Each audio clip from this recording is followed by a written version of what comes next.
Hello everyone. Salt का दाम अगर डबल हो जाए तो क्या आप नमक खाना बंद कर दोगे? नहीं, क्योंकि सॉल्ट की डिमांड परफेक्टली इनइलास्टिक है। लेकिन लग्जरी कार का दाम अगर डबल हो जाए तो लोग खरीदना बंद कर देंगे, क्योंकि उसकी डिमांड इलास्टिक होती है।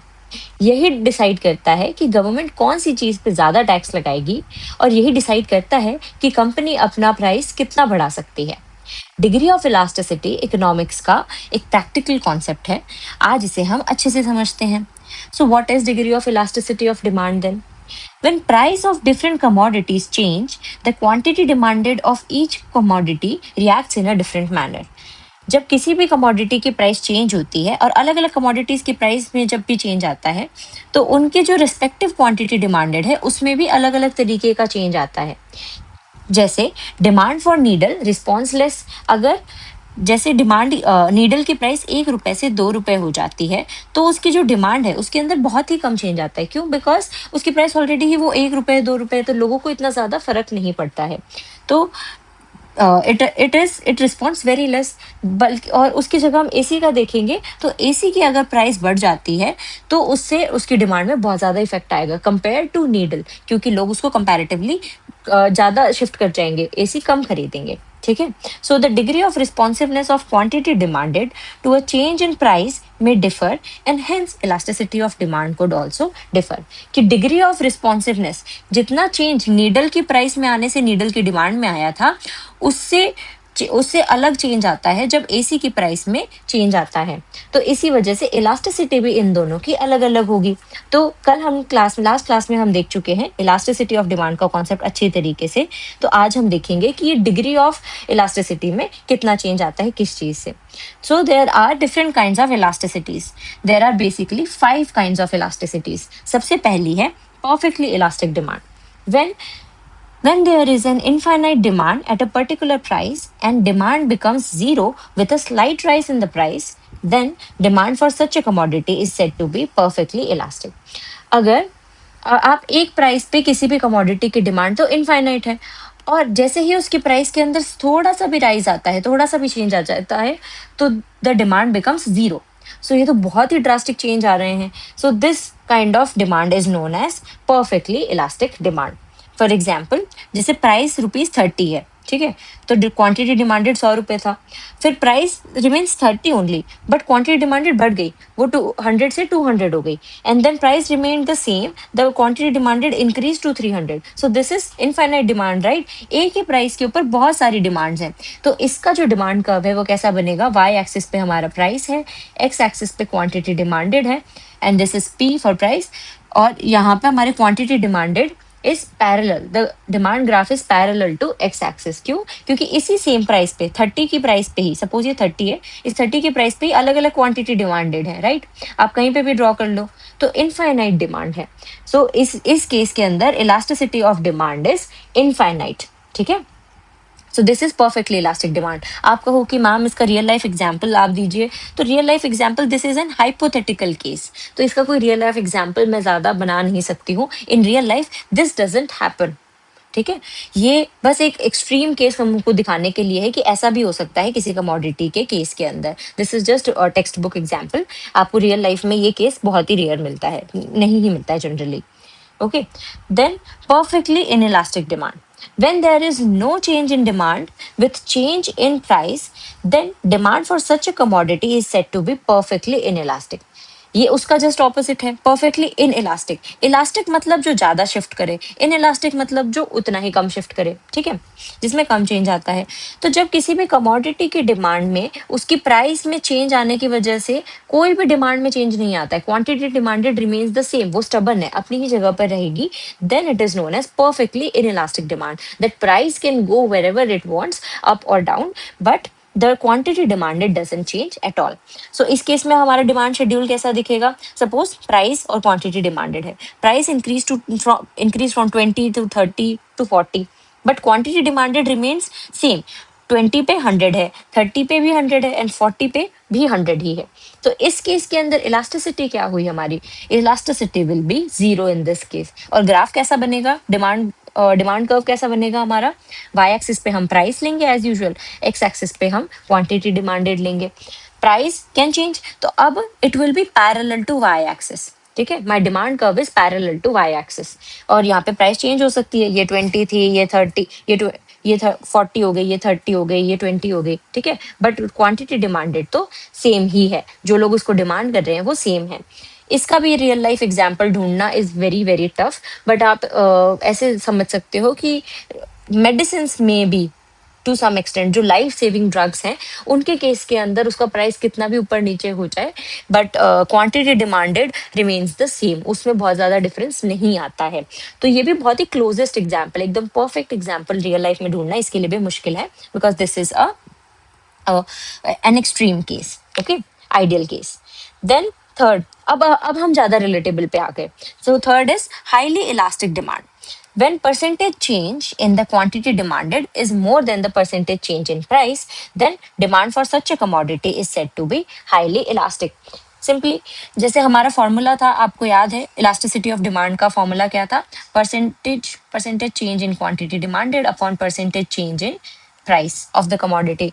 तो इसके अंदर जब इसकी value more than this one, so it the value will come more than one, right. हमने लास्ट क्लास में पूरा कैलकुलेशन कर लिया था, तो मैं यहाँ पे वापस डिटेल में नहीं बताऊंगी।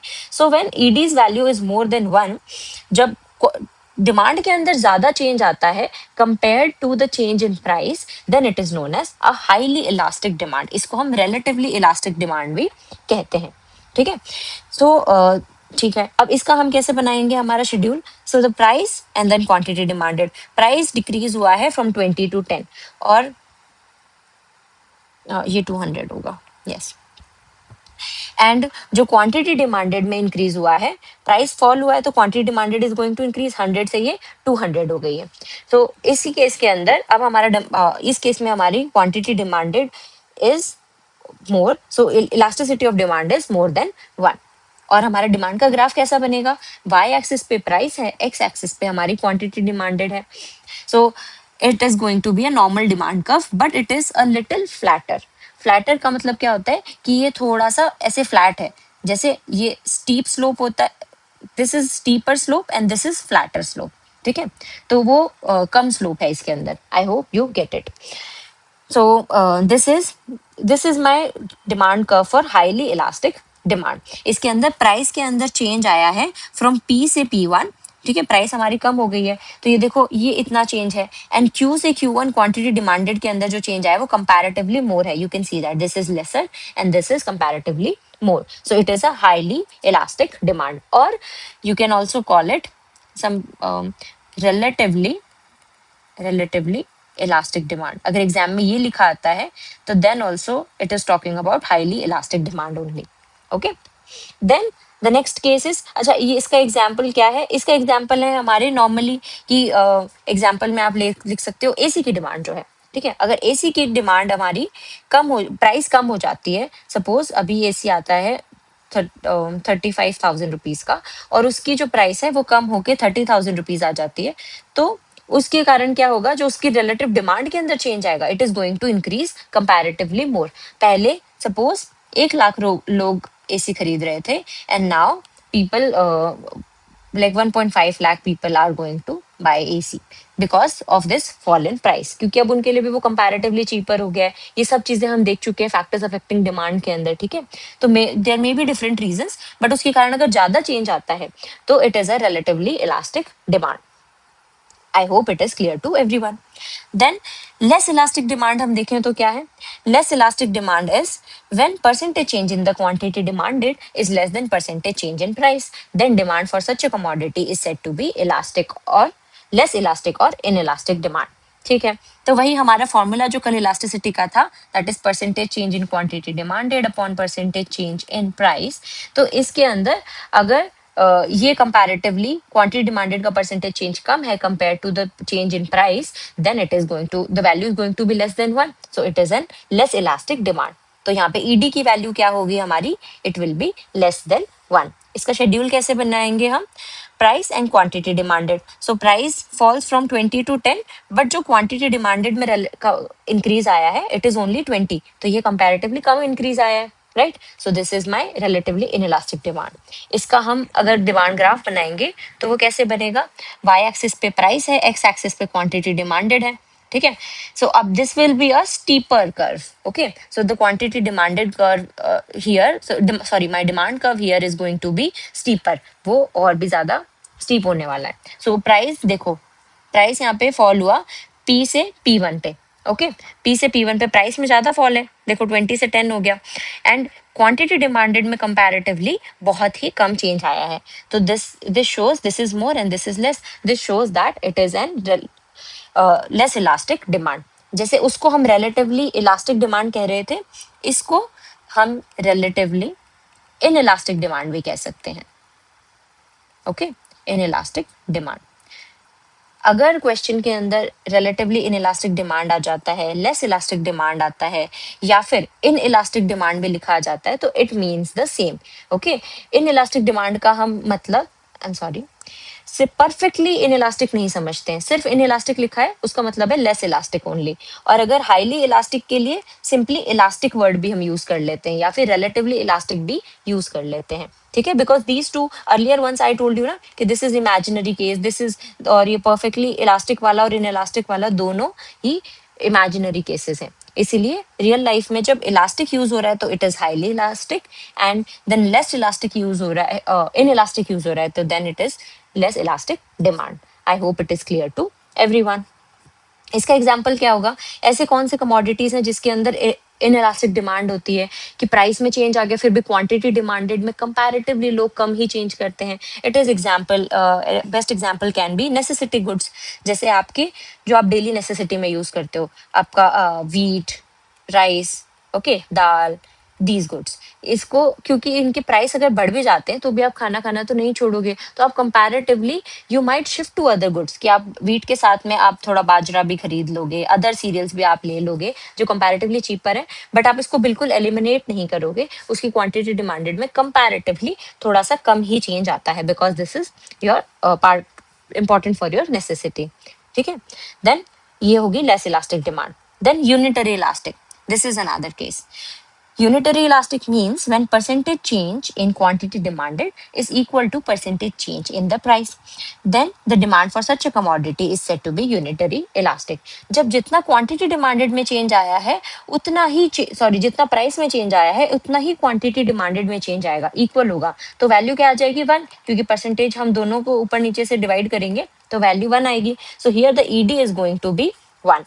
तो ऐसे इसको हम यूनिटरी इलास्टिक डिमांड कहते हैं. इसका शेड्यूल कैसा बनेगा?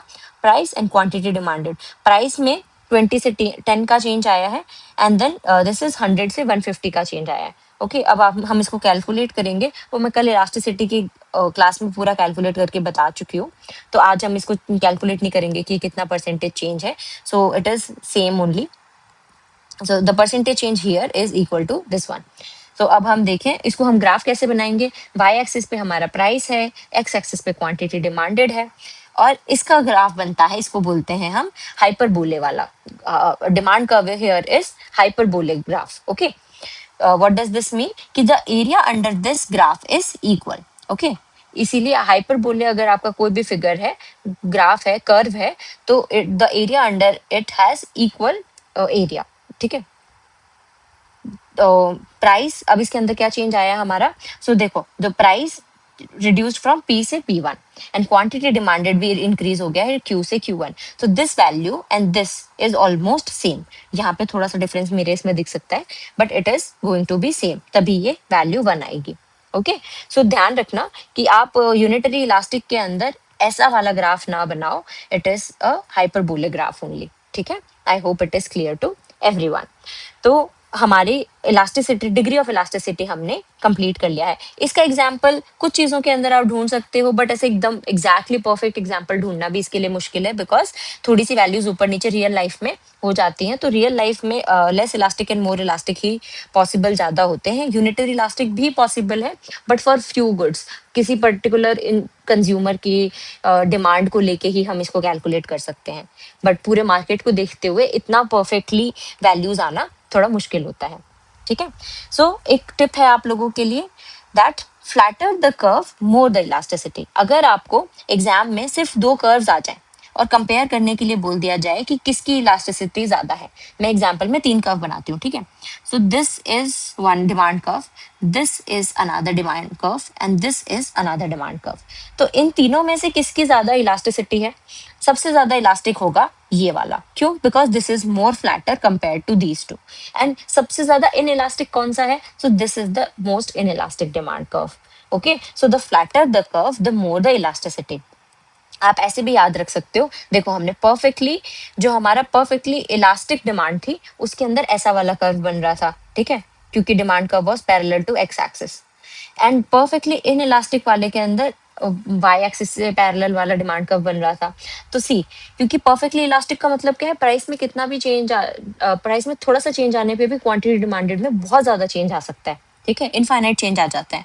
सो देखो, this flatter curve is more near to this one, ठीक है, हम और ज्यादा फ्लैट होते जाएंगे, फ्लैट होते जाएंगे, फ्लैट होते जाएंगे, then we will be equal to this one in perfectly elastic demand curve. So that's why it is for highly elastic. और जैसे ही हम स्टीप कर्व की तरफ जाने लग जाते हैं, यहाँ से यहाँ जाएंगे, स्टीप होते जाएंगे, तो डिमांड की responsiveness compare to price is going to decrease. So it is getting nearer to this one, perfectly inelastic demand curve. तो इससे आप याद कर सकते हो, या फिर आप जिससे भी याद करना चाहो, it is keep this in mind that flatter the curve more the elasticity. I hope degree of elasticity सबको समझ में आ गया है. Then another concept is factors affecting the price elasticity of demand. कि किन किन फैक्टर्स से हमारी price elasticity of demand affect होती है, कैसे पता चलेगा कि किस कमोडिटी में इलास्टिक डिमांड होगी, किस में इन इलास्टिक डिमांड होगी. तो उसके लिए हमें कुछ फैक्टर्स देखने होंगे. First is nature of commodity, ये भी डिसाइड करता है कि उसकी डिमांड कैसी होगी. नेसेसिटी गुड्स, नेसेसिटी गुड्स हैं जैसे कि जिनके बिना आप रह नहीं सकते हो, हमारा वही फूड, क्लोथिंग, ठीक है, बेसिक क्लोथिंग, शेल्टर, इनके बिना आप रह नहीं सकते हो. तो इनकी जो भी डिमांड होती है, it is relatively in elastic और इन इलास्टिक डिमांड, ठीक है. ऐसा क्यों होता है? इन इलास्टिक का मतलब क्या था कि जब प्राइस में चेंज आता है तो डिमांड में कंपैरेटिवली बहुत ही कम चेंज आता है, ठीक है. प्राइस ज्यादा भी बढ़ जाए तो भी लोग कंजम्पशन कम नहीं करते. जैसे हमारा सॉल्ट है, सॉल्ट इज नेसेसिटी, राइट. तो सॉल्ट बहुत इंपॉर्टेंट है. तो सॉल्ट के लिए डिमांड जो होती है वो इन इलास्टिक होती है, कि सॉल्ट की प्राइस अगर बढ़ भी जाती है तो उसकी जो डिमांड है उसके अंदर बहुत ज्यादा चेंज नहीं आता है, तो it has a inelastic demand. Then comfort goods, comfort goods क्या है? कंफर्ट गुड्स की डिमांड जनरली इलास्टिक होती है, सॉल्ट से ज्यादा. देखो फैन, फ्रिज वगैरह और हमारा एलपीजी गैस, इन सबको हम कंफर्ट गुड्स के अंदर मान सकते हैं. ओके, सो दी उनकी डिमांड सॉल्ट के नेसेसिटी गुड्स के कंपैरिजन में इलास्टिक होगी. क्यों? क्योंकि अगर बहुत ही ज्यादा महंगा हो जाता है फ्रिज तो we won't buy it much, ठीक है. तो लोगों की उसकी डिमांड कम हो जाती है, वो उसके ऑल्टरनेटिव्स ढूंढने लग जाएंगे. तो कंफर्ट गुड की इसके ज्यादा तो इलास्टिक होने वाली है. देन लग्जरी गुड्स क्या है? These are even more expensive, right, more comfortable goods. So उनकी डिमांड और भी ज्यादा इलास्टिक होने वाली है कंपेयर टू कंफर्ट गुड्स. जैसे एसी, स्मार्ट टीवीज और हमारा नेटफ्लिक्स और ये सब का subscription. So this is luxury, right. So this is luxury goods और इनकी डिमांड और भी ज्यादा इलास्टिक होती है compare to comfort goods. These concepts are, देखो कंफर्ट होना और लग्जरी होना, these are relative concepts, relative और सब्जेक्टिव कॉन्सेप्ट्स. मतलब ये differs from person to person. Okay, for a rich person AC might be a necessity or comfort good only, ठीक है, उनके लिए comfort good हो सकता है. For a poor person AC is a luxury good. Okay, so it differs from person to person. तो अगर वो किसी कंज्यूमर के लिए कंफर्ट गुड है तो उसकी डिमांड इलास्टिक होगी, और लग्जरी गुड है तो और इवन मोर इलास्टिक होने वाली है, ठीक है. So I hope it is clear. Then availability of substitutes, second factor is availability of substitutes. जिस कमोडिटी के ज्यादा सब्सटीट्यूट्स अवेलेबल होते हैं उसकी डिमांड उतनी ही ज्यादा इलास्टिक होती है. जैसे क्योंकि लोग शिफ्ट कर जाएंगे, लोग दूसरे कमोडिटी पे शिफ्ट कर जाएंगे. जैसे हमारा क्लासिक एग्जांपल जो मैं अभी तक यूज करती आई हूँ, मैं कोक एंड पेप्सी, ठीक है. तो कोक की प्राइस अगर बढ़ जाती है तो लोग पेप्सी पे शिफ्ट कर जाते हैं. तो इससे क्या होता है कि कोक की जो डिमांड है it is very elastic, that people shift very quickly to another good, to the substitute good. तो जितने क्लोज सब्सटीट्यूट्स अवेलेबल होंगे उतने ही ज्यादा इलास्टिक डिमांड होगी. जैसे कोक पेप्सी हो गया, वैसे हमारा नेटफ्लिक्स और आपका Amazon प्राइम का सब्सक्रिप्शन है. सो अगर नेटफ्लिक्स बहुत महंगा हो जाता है तो लोग Amazon प्राइम, जियो हॉटस्टार, इन पे शिफ्ट कर जाते हैं. अगर ये ज्यादा महंगे हो जाते हैं तो लोग यहाँ शिफ्ट कर जाते हैं. तो they have relatively more elastic demand. Then another, और जिसके क्लोज सब्स्टिट्यूट्स कम अवेलेबल होते हैं मार्केट में, उनकी डिमांड कंपैरेटिवली लेस इलास्टिक होती है। जैसे इंडियन रेलवे का खास कोई क्लोज सब्स्टिट्यूट है नहीं। वो जितने बल्क में और जितने चीपर रेट्स पे आपको लॉन्गर जर्नी और कम्यूट अवेलेबल करवाता है, उतना कोई और ट्रांसपोर्ट का मोड आपको नहीं कर पाता है। ठीक है, so it has relatively in elastic demand, okay, और लेस इलास्टिक डिमांड, क्योंकि उसका क्लोज सब्स्टिट्यूट हमारे पास अवेलेबल नहीं है। ठीक है, then then income level, okay, so income level is higher the income level group, more the elastic, less elastic the demand. ठीक है, अगर आपकी इनकम लेवल हायर, आप हायर इनकम लेवल ग्रुप के अंदर आते हो, मतलब आप रिच हो सिंपली।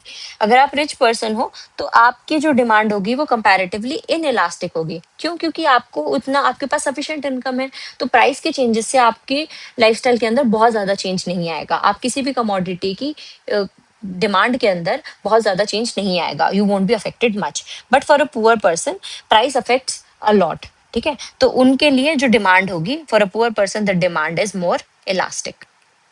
ठीक है, उनके अंदर डिमांड के अंदर बहुत ज्यादा चेंज आता है। अगर किसी चीज की प्राइस बढ़ जाती है तो they might shift to another good, so they have a relatively elastic demand. Then level of price, costly goods की जो, हाँ, अगर गुड्स जो जनरली कॉस्टली ही मिल रहे होते हैं, जैसे हमारा आप मान लो कॉस्टली गुड्स के अंदर कुछ भी आ सकता है, लग्जरी वॉचेस आ गई हमारी। ठीक है, वॉचेस हो गई हमारा, स्मार्ट टीवीज हो गए, एसी हो गया, ये सब कॉस्टली गुड्स हैं, इनकी वैल्यूज जनरली हाई ही हैं। तो अगर इनके प्राइसेस के अंदर चेंज आता है तो they have a relatively elastic demand. Okay, costly goods have elastic demand. क्यों? क्योंकि इनकी प्राइस में चेंज आएगा तो people will shift to other alternatives और चीपर चीपर ऑल्टरनेटिव्स। ठीक है, बट इन एक्सपेंसिव गुड्स के केस के अंदर क्या होता है, they have inelastic demand because it doesn't affect much. Inexpensive goods कैसे हो गए, जैसे नीडल है, नीडल बहुत ही सस्ती आती है, ऑलरेडी 1 रुपए की आती है। तो अगर वो महंगी भी हो जाती है, उसकी 100% हाइक भी आ गया प्राइस में, 1 रुपए से वो 2 रुपए की हो जाए, then also you will buy it if you need it. ठीक है, तो उसके प्राइस के अंदर चेंज आने से, क्योंकि वो ओवरऑल ही इनएक्सपेंसिव गुड है, तो उससे ज्यादा आपको फर्क नहीं पड़ेगा, तो it has an inelastic demand. ऐसे ही मैच बॉक्स है। Okay, so these are cheaper goods, not cheaper inexpensive goods. ठीक है, then postponement of consumption. Yes, अगर आप किसी भी कमोडिटी का कंजम्पशन पोस्टपोन कर सकते हो कि आप, मैं आज नहीं, मैं उसको कल भी खरीद सकता हूँ, आज मुझे जरूरी नहीं है खरीदना किसी भी चीज को, then it has an elastic demand, क्योंकि उसकी डिमांड फिर तो शिफ्ट हो जाएगी। जैसे आपको आपका जंक फूड जो आप खाते हो, जैसे चिप्स हो गई, बर्गर हो गई एंड एवरीथिंग, तो आप इन सबको, इनका कंजम्पशन आप पोस्टपोन कर सकते हो। आज आपका खाने का मन है, बट अगर आप देखो कि नहीं यार आज एक्सपेंसिव है और नहीं, मैं आज इसको पोस्टपोन कर देता हूँ, मैं कल खाऊंगा, तो your demand shifted. So postponement is possible, right? You can postpone the consumption for tomorrow or another Sunday और अनादर वीक। सो इनकी डिमांड क्या है, इलास्टिक है उससे, क्योंकि डिमांड के अंदर बहुत इफेक्ट आएगा। अगर इसकी प्राइस बढ़ जाती है आज, तो you won't buy it today, you will think कि I will buy it some other day. ठीक है, देन अगर पोस्टपोन आप उस चीज के कंजम्पशन को नहीं कर सकते हो, देन उसकी डिमांड क्या होगी, हमारी इन इलास्टिक गुड होगी। ऐसे गुड्स जिनका जो कंजम्पशन है वो पोस्टपोन नहीं किया जा सकता। इसका बेस्ट एग्जाम्पल आप ले सकते हो मेडिसिन। ओके, क्योंकि आप आज बीमार हो और आज ही प्राइसेस बढ़ गई किसी भी जैसे आपके सिर में दर्द है और सेरेडॉन इज अ लाइक हेडेक की आपकी दवाई होती है, डिस्प्रिन, सेरेडॉन, ये सब। तो इनकी प्राइसेस अगर आज बढ़ भी जाती है, then also you are going to purchase it because you are having a headache, you need medicine. तो मेडिसिन की डिमांड जो होती है वो जनरली इन इलास्टिक है, और आप उसका कंजम्पशन भी पोस्टपोन नहीं कर सकते हो फ्यूचर के लिए। ठीक है, तो इन ऐसे गुड्स की जो डिमांड होती है वो इन इलास्टिक होती है।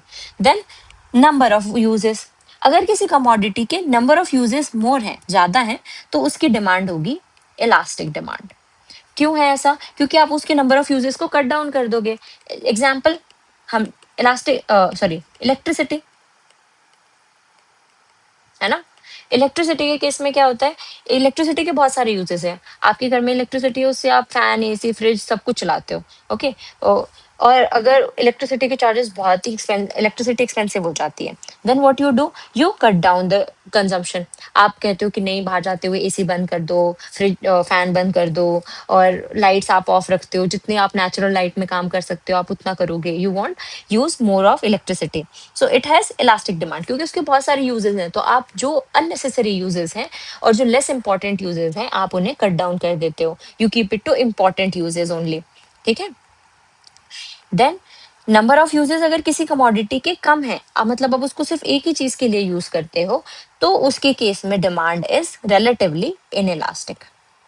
ठीक है, उसकी डिमांड में कम अफेक्ट आता है। क्यों?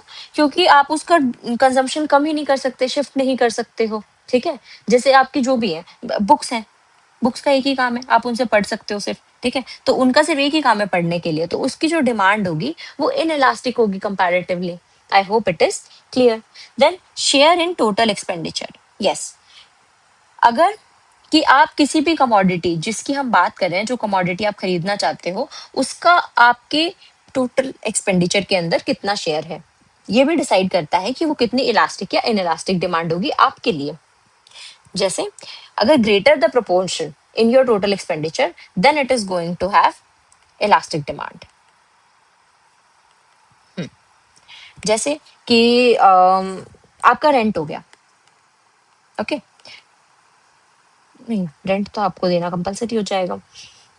अगर आपका फूड है, ठीक है, फूड एक्सपेंडिचर या क्लोथिंग एक्सपेंडिचर, जो आप कपड़े खरीदने पे हर मंथ आपका जो भी एक्सपेंडिचर है, वो अगर वो आपकी इनकम के कंपैरेटिवली ज्यादा पोर्शन आप उसके अंदर यूज करते हो, जैसे आप सपोज फूड के लिए आपका मंथली एक्सपेंडिचर आता है 5K, 5,000 रुपीज के आसपास, तो आपका इनकम का, if it is larger for you, अगर आपकी इनकम 20,000 है तो ये आपके लिए लार्जर चंक है ना, 5,000। ओके, सो इसकी केस में आपकी इलास्टिक डिमांड होगी, you will try to cut down your expenditure on food. आप इसको 5,000 से 4,000 पे लाने की कोशिश करोगे, आप बाहर का खाना नहीं खाओगे, you will go to sabzi mandi to buy your vegetables and fruits and everything, rather than buying from like online Swiggy, Instamart, Blinkit, इन सबसे आप मंगवाने की जगह आप मंडी से जाके ले आओगे, ताकि आपका एक्सपेंडिचर फूड पे कम हो जाएगा।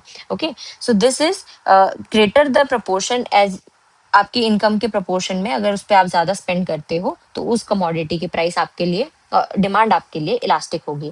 और अगर आप lesser proportion of your income उस पर स्पेंड करते हो, then it is going to have inelastic demand, क्योंकि आपको इतना ज्यादा फर्क नहीं पड़ रहा है। ठीक है, जैसे एग्जाम्पल के लिए हम इसके अंदर ले सकते हैं कि सपोज आप एक मिल्क का पैकेट ले रहे हो, और नहीं, और सेम ही एग्जाम्पल लो, आपका फूड का एग्जाम्पल 5,000 रुपीज का था, ठीक है, but your income is 3 lakh rupees per month, तो आपको इतना ज्यादा फर्क ही नहीं पड़ता, it has lesser proportion in your income. The same commodity can have greater proportion as part of total expenditure to one consumer, and can have a lesser proportion of their income compare to, नहीं, to an another consumer. ऐसा क्यों हो सकता है? क्योंकि उनकी income level अलग अलग है। फॉर अ पुअर पर्सन और अ रिच पर्सन और a person with higher level of income, it will totally it will be a lesser proportion of their total income, right? So for them the demand is going to be inelastic, उन्हें इतना ज्यादा फर्क नहीं पड़ेगा। I hope it is clear to everyone. And then these two are the last things. So time period. Yes, time period is another factor affecting degree of elasticity. Time period कैसे? Shorter the period, elastic the demand.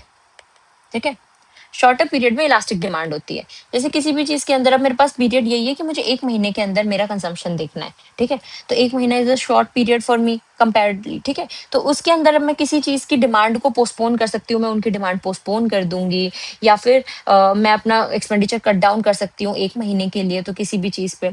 तो कुछ भी चीजें हैं short period के अंदर, सारी की जनरली चीजों की डिमांड इलास्टिक होती है, because people generally postpone their consumption, they can survive without it. But in longer period the demands are generally inelastic in nature. ठीक है, इनइलास्टिक होती है। क्यों?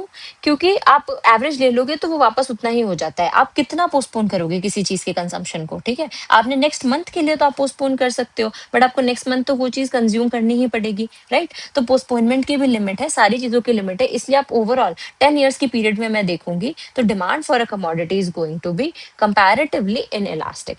ठीक है, ये सब कुछ कंपैरेटिवली बात हो रही है because we are talking about degree of elasticity. Okay, so एक कमोडिटी दूसरे से कितनी ज्यादा इलास्टिक है या कितनी इन इलास्टिक है, यही सब हम आपस में कंपैरिजन की बातें कर रहे हैं।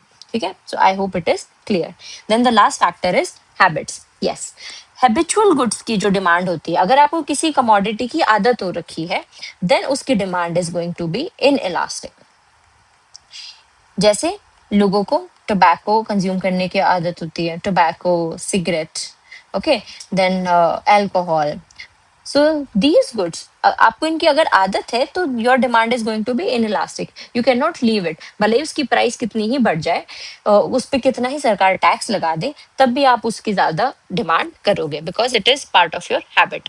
And then if it is not a habitual good, इसके अलावा जो भी है नॉर्मल आपके गुड्स हैं, अगर आप उनकी आदत नहीं है तो it the demand is going to be elastic, क्योंकि आदत नहीं है तो उसकी प्राइस बढ़ेगी तो लोग दूसरे कमोडिटी पे शिफ्ट कर जाएंगे। So I hope it is clear. So these were the factors affecting degree of elasticity. So finally, what can be concluded? Finally, it can be concluded that the elasticity of demand for a commodity is affected by number of factors. However, it is difficult to say which particular factor or combination of factors determines the elasticity. It all depends upon the circumstances of each case. Yes, बहुत सारे factors degree of elasticity को affect करते हैं, but हम ये नहीं बता सकते कि इस वाली कमोडिटी की इलास्टिसिटी ज्यादा इस वजह से है क्योंकि इसमें इतना ज्यादा चेंज आ रहा है। ठीक है, इसमें ये वाला फैक्टर ही अफेक्ट कर रहा है। No, it is always combination of factors, और आप पर्टिकुलरली ईच केस पे हर चीज पे अलग अलग डिपेंड करता है, फैक्टर डिपेंड करता है कि क्या होने वाला है इलास्टिसिटी का। So I hope it is clear to everyone. Then the last concept for today and for our consumers behavior is importance of elasticity of demand in your real life। कि इसकी इंपॉर्टेंस क्या है इस concept की, मैंने अभी तो बता दिया, ये बहुत प्रैक्टिकल है, हमें समझ में भी आ गया है कि कैसे प्राइसेस हो रही हैं, बट अब हम फाइनली देख लेते हैं कि उसकी इंपॉर्टेंस क्या है हमारे लिए। Then first importance is international trade. ठीक है, इंटरनेशनल ट्रेड का मतलब क्या है कि हम सब इंडिया में रहते हैं, राइट? तो हम इंडिया के बाहर से जब भी कोई गुड्स को मंगाते हैं या फिर बाहर कोई गुड्स अपना सेल करते हैं, then it is part of international trade. जब हम बाहर किसी भी कमोडिटी को बेचते हैं then it is known as export. और अगर हम बाहर से कुछ चीज मंगवाते हैं, जैसे आप लोग जनरली किसी के फ्रेंड्स होंगे, जो रिलेटिव होंगे, जो यूएस से आप लोग आईफोन्स मंगवाते हो, टैबलेट्स, मैकबुक एक्सेट्रा, ये सब चीजें आप बाहर से मंगवाते हो, तो then it is called import. जब आप बाहर से गुड्स को, किसी कमोडिटी को बाहर वाले देश से हमारे देश में मंगवाते हो देन इट इज इम्पोर्ट। और जब हमारे देश से हम दूसरे देश में भेजते हैं देन इट इज एक्सपोर्ट। ठीक है, so the price is, this is international trade, very limited definition थी ये, don't like quote it to anyone. ठीक है, this is for your understanding only कि इंटरनेशनल ट्रेड में होता क्या है। Then prices can be fixed higher for products with inelastic demand and vice versa. Yes, क्योंकि अब हम एक्सपोर्ट इंपोर्ट भी तो कर रहे हैं, अब हम किसी गुड्स को बाहर बेचेंगे तो उस पर हम कोई भी प्राइस टैग तो रखेंगे। तो जिस कमोडिटी की प्राइस जनरली इनइलास्टिक होती है मार्केट के अंदर, उसकी हम हायर प्राइसेस रख सकते हैं इंटरनेशनल मार्केट में। जैसे आप सबने सुना होगा कि इंडिया बाहर बहुत सारे स्पाइसेस हम एक्सपोर्ट करते हैं। ओके, स्पाइसेस इंडिया से बहुत ज्यादा एक्सपोर्ट होती हैं। तो जो स्पाइसेस है वो क्यों होते हैं, क्योंकि बाकी सब देशों में ये जो फॉरेन वेस्टर्न कंट्रीज हैं, they can not grow spices in their own country, so that's why they import it from India. ठीक है, तो इसके लिए, क्योंकि इसकी जो डिमांड होगी for international market is going to be relatively inelastic, because अगर हम प्राइसेस थोड़ा बहुत बढ़ा भी देते हैं then also people, foreigners are going to buy it from us because we only produce them. So this is इसके केस में inelastic demand का ये पता चलता है कि prices of spices can be higher in India। ठीक है, जब हम उसको एक्सपोर्ट कर रहे हैं इंटरनेशनल ट्रेड में, तो हमारे जो ट्रेडर्स हैं वो उसकी प्राइसेस को हाई रख सकते हैं। और वाइस वर्सा, अगर किसी चीज की इनइलास्टिक डिमांड है कि वो किसी और जगह से भी खरीद सकते हैं, तो then they are going to keep the prices low. ठीक है, सो इंटरनेशनल ट्रेड में प्राइसेस को फिक्स करने में इलास्टिसिटी का कॉन्सेप्ट भी यूज आता है।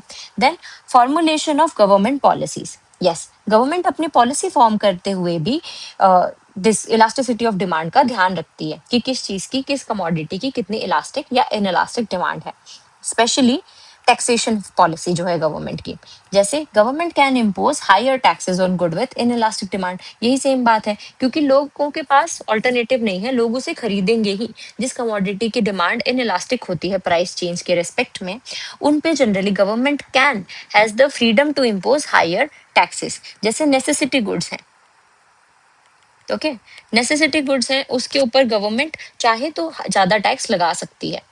क्यों? क्योंकि उसकी डिमांड इनइलास्टिक होती है। मैंने बताया था ना, सॉल्ट, व्हीट एटसेट्रा, इन सब की डिमांड जो है इनइलास्टिक डिमांड होती है, नेसेसिटी गुड्स हैं हमारे। ऐसे ही टोबैको, ये जो हमारे हैबिचुअल गुड्स थे, इनकी भी डिमांड इलास्टिक होती है, राइट? तो इनइलास्टिक जिनकी डिमांड होती है उस पर government can impose higher taxes. तो जैसे जो हैबिचुअल गुड्स होते हैं, स्पेशली टोबैको, सिगरेट्स, ये सब जो आपकी हेल्थ के लिए खराब है, इन्हें सिन गुड्स कहा जाता है। ओके, तो सिन गुड्स हैं ये, और इन पे सिन टैक्स लगता है। So it is a very high tax that government impose, 40% है फिलहाल तो। ओके, सो 40% टैक्स लगता है सिन गुड्स के ऊपर। Why? Because these are habitual goods, इनकी डिमांड भी इनइलास्टिक होती है, एंड गवर्नमेंट कैन, और ये this is not good for society ना, alcohol, tobacco etcetera. So the government benefits from it, तो उस पर वो ज्यादा टैक्स लगा देती है, ताकि वो लोगों को डिस्करेज भी करे इसके कंजम्पशन से, and it can earn good tax. Okay, so elasticity ने यहाँ पे भी हमें हेल्प किया। Then factor pricing.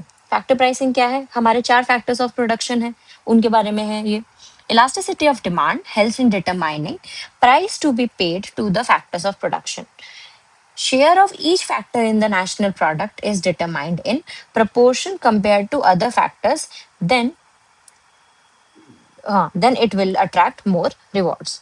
इसका मतलब क्या हुआ कि हमारे जो फैक्टर्स ऑफ प्रोडक्शन थे, आप सबको याद होंगे, 4 फैक्टर्स ऑफ प्रोडक्शन थे, land, labour, capital and entrepreneur. और इनके क्या रिवॉर्ड्स थे? Land gets rent, labour gets wages और salary, capital gets interest and entrepreneur gets profit. ये इनके रिवॉर्ड्स थे। अगर आपको फैक्टर्स ऑफ प्रोडक्शन अच्छे से समझने हैं तो you can watch the second video of this playlist. I think positive normative के साथ में मैंने फैक्टर्स ऑफ प्रोडक्शन भी समझाया है, so you can watch it there. So किस फैक्टर्स ऑफ प्रोडक्शन की प्राइस कितनी ज्यादा होगी, किसकी जो, जैसे रेंट की जो प्राइस है वो ज्यादा होगी या वेजेस की प्राइस ज्यादा होगी, वो किस पे डिपेंड करता है?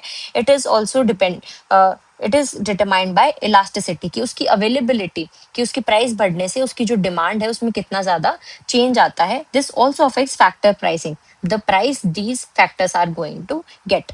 Okay, share of each factor in the national product, कि किसका कितना ज्यादा शेयर है, वो प्रोपोर्शनली उनकी जो हमारी इलास्टिसिटी है वो कितनी ज्यादा अफेक्ट होती है, उससे पता चलता है कि वो फैक्टर को कितनी ज्यादा रिटर्न्स मिलेंगे। लैंड को सबसे ज्यादा रेंट क्यों मिलता है? Because it is more scarce related compare to other factors. ठीक है, उसमें उसकी स्कैरसिटी ज्यादा है, तो उसकी जो डिमांड होती है it is very high in the market, और इन इलास्टिक डिमांड होती है।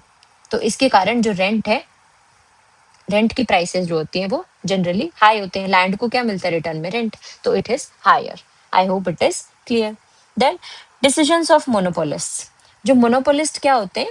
मोनोपोलिस्ट वो होते हैं, ये हम जो फॉर्म्स ऑफ मार्केट देखेंगे तो हम मोनोपोली देखेंगे। मोनोपोली क्या होता है? जिसके अंदर there is only one seller for a product and there are many buyers. आपने ये टर्म बहुत ही कैजुअली सुनी होगी रियल लाइफ में, कि इस चीज में इसकी तो मोनोपोली है, इसकी मोनोपोली नहीं है। ठीक है, जैसे रियल लाइफ में एग्जांपल है Indian railway. Yes, Indian railway की मोनोपोली है ट्रांसपोर्टेशन में, रेल ट्रांसपोर्ट के अंदर, क्योंकि अभी हमने बहुत ज्यादा रेलवेज को प्राइवेटाइज नहीं किया है, सिर्फ गवर्नमेंट ही रेल्स को चला रही है अभी भी मेजोरिटी बेसिस पे, तो उसको हम मोनोपोली मान सकते हैं। या फिर आप ऐसे देख सकते हो, अभी हमारे 2 सेलुलर नेटवर्क्स हम यूज करते हैं, एक एयरटेल है, एक जियो है। ठीक है, तो Jio was giving you free SIMs, उस समय पे जियो की एक टाइम पे मोनोपोली हो गई थी। It was dominating the entire market, क्योंकि सिर्फ एक ही सेलर था, जियो की ही सिम्स मिल रही है मार्केट के अंदर, and there are many buyers to it. But अब एयरटेल भी साथ में ही है, तो Airtel and Jio, so this can be called as duopoly. Duo mono, डुओ, मोनो मीन्स वन, Pulley means seller. So one seller, that is Indian Railway, and many buyers. We all are buyers of Indian Railway, right? हम rails में travel करते हैं, train में travel करते हैं. सो इट इज मोनोपोली. एंड अगर डुओपोली है तो रियल लाइफ का एग्जांपल दे रही हूँ इसीलिए कि एयरटेल एंड जियो में आप देख सकते हो कि it is example of duopoly. बाकी बीएसएनएल, वोडाफोन, ये सब तो बहुत ही छोटा मार्केट शेयर है इनका, इनको लोग बहुत ही कम यूज करते हैं. So Jio and Airtel have duopoly. These are the two sellers only in the market, and there are many poly buyers. That is many buyers in the market. तो monopolist क्या हो गया? तो इंडियन रेलवे में हमारी government है, यहाँ पे जो सिर्फ एक ही है सेलर. तो government is the monopolist here. तो इन फिक्सिंग प्राइसेस मोनोपोलिस्ट भी अपने में ये चेक करते हैं कि किस कमोडिटी की जो डिमांड है वो इलास्टिक है या इन इलास्टिक है. अगर वो इलास्टिक कमोडिटी को सेल कर रहे हैं जिसकी डिमांड इलास्टिक है तो वो उसकी प्राइस लो रखेंगे. और अगर वो ऐसी चीजों को सेल कर रहे हैं जिसकी डिमांड इन इलास्टिक है तो दे will keep the prices high. जैसे इंडियन रेलवे अपनी प्राइसेस को जनरली, क्योंकि वो तो वहाँ पे सिर्फ प्रॉफिट मोटिव नहीं है, वहाँ पे परफेक्ट एग्जांपल एक मोनोपोली में गवर्नमेंट का इसलिए नहीं दे सकते क्योंकि गवर्नमेंट को सिर्फ प्रॉफिट नहीं बनाना है, गवर्नमेंट तो सोशल वेलफेयर भी करेगी ना, लोगों के लिए है वो. तो इसलिए वो बहुत ज्यादा हैवी प्राइसेस नहीं रख सकते. बट हम एयरटेल जियो का देखेंगे, उसके अंदर जियो के अंदर इलास्टिक डिमांड है कि अगर जियो अपने जो प्लान्स है, डेटा प्लान्स है, उसकी प्राइस बहुत ही महंगी दे देंगे तो लोग क्या करेंगे, they will shift to other. So उसके अंदर इलास्टिक डिमांड है, so they will keep the prices low. Okay. और अगर कुछ ऐसा प्रोडक्ट है जिसके कोई क्लोज सब्सटीट्यूट अवेलेबल नहीं है और उसके अंदर किसी एक ही सेलर की मोनोपोली है, देन उसके केस में क्या होता है, the demand is going to be, they will keep the higher prices as demand is inelastic. I hope it is clear to everyone. And the final point, paradox of poverty amidst plenty. Yes, this is the another importance of elasticity of degree of elasticity of demand. देखो क्या paradox है. Paradox का मतलब है कि दो चीजें available हैं, ट्रू भी, there are two cases and it might be true also, it seems true but may be wrong also. So this is the example meaning of paradox. तो पोवर्टी के अंदर, प्लेंटी के अंदर पोवर्टी होती है. Plenty तो अपने आप में अबंडेंस दिखा रहा है, अबंडेंस के कारण भी पोवर्टी कैसे हो रही है. So this paradox is also created by elasticity of demand. देखते हैं कैसे. देखो, a bumper crop instead of bringing prosperity to the farmers brings poverty. This is called paradox of poverty amidst plenty. It happens due to inelastic demand. जब किसी भी जो हमारा farmer है, अगर उनकी बम्पर क्रॉप होती है, मतलब सारे फार्मर्स ने एक अच्छा क्रॉपिंग सीजन था, सारे फार्मर्स ने बहुत ही अच्छी क्रॉप हुई सबकी. जैसे अनियंस और टमेटोज के केस में ये बहुत होता है, हर साल होता है सितंबर के टाइम पे, अनियंस एंड टमेटो. ओके. तो इनकी जब बहुत अच्छी क्रॉप होती है तो सारे फार्मर्स की अच्छी खेती हुई, तो हमारे पास जो availability of onion and tomato market में इंक्रीज हो जाती है, तो ये क्या हो जाते हैं, सस्ते हो जाते हैं, इनकी प्राइसेस गिर जाती हैं. तो इसके कारण क्या होता है, जो सेलर है, फार्मर्स को तो नुकसान होता है क्योंकि उन्हें सस्ते प्राइस पे बेचना पड़ेगा. ओके. तो उसके कारण भले ही उनको बम्पर क्रॉप हुई थी, plenty of product is available in the market, but still they and this leads to fall in price, क्योंकि इन इलास्टिक डिमांड है तो प्राइसेस कम हो जाएंगे. मार्केट के अंदर सप्लाई बहुत ज्यादा है, डिमांड बहुत थोड़ी सी, डिमांड तो सेम ही थी, तो उसके कारण क्या होगा, प्राइसेस फॉल करेंगी. प्राइस फॉल करेंगी तो फार्मर को नुकसान होता है, इसलिए फार्मर क्या करते हैं, खुद ही अपनी क्रॉप को क्रश कर देते हैं. आपने सुना होगा न्यूज में कभी कि सड़क पे सारे टमाटर फेंक दिए, प्याज फेंक दिए, बिकॉज उसकी सप्लाई बहुत ज्यादा थी मार्केट के अंदर और वो उनको बहुत अच्छे प्राइसेस मार्केट में नहीं मिल रहे थे, उनको नुकसान हो रहा था, इसीलिए वो फिर भी पुअर रह गए. ठीक है, प्लेंटी ऑफ प्रोडक्शन के बावजूद भी they are poor. So it happens due to inelastic demand for most of the agricultural products, क्योंकि उनकी डिमांड इनइलास्टिक है. लोग अनियन जिनको कंज्यूम करना है, अनियन टमेटो, इनके हमारे पास सब्सटीट्यूट अवेलेबल ही नहीं है. ठीक है, तो इसके कारण डिमांड तो उतनी ही है और कंपैरेटिवली मोर हो जाती है. ठीक है, so this leads to when supply of crops increases as a result of rich harvest, their prices drastically fall due to inelastic demand. As a result, their total income goes down, and the farmers, despite a plenty or a good harvest, remain poor. Okay, becomes poorer. I hope it is clear to everyone. और अगर ये in elastic की जगह elastic demand होती है ना, तो लोग दूसरी जगह शिफ्ट कर जाते हैं, तो इतनी ज्यादा प्राइस फॉल नहीं करती और फार्मर्स को नुकसान नहीं होता. So this was the importance of degree of elasticity. I hope it is clear to everyone. Here we end our second unit of microeconomics, that is consumer behavior. अभी हमने consumer के पर्सपेक्टिव से सारी चीजें देख ली हैं. We saw the concept of utility, ठीक है. Then we saw the concept of demand. Sorry, बीच में इसमें हमने कंज्यूमर इक्विलिब्रियम भी देखा था, कंज्यूमर का इक्विलिब्रियम कैसे अचीव होता है. डिमांड देखा हमने, and then we saw elasticity of demand. So these were the four main concepts we saw in this second unit. This was a comparatively bigger unit. अब इसके बाद में हम प्रोड्यूसर का पॉइंट ऑफ व्यू देखेंगे, तो we will look at production. Okay, और हम प्रोड्यूसर्स का भी इक्विलिब्रियम देखेंगे. कंज्यूमर बिहेवियर देख लिया, अब हम प्रोड्यूसर का बिहेवियर देखेंगे. सो this is it for today's class. If you like the video, please press the like button, subscribe to the channel, and share it with your friends. And if you have any doubt, you can ask me in the comment section. Thank you. See you in the next video. Bye.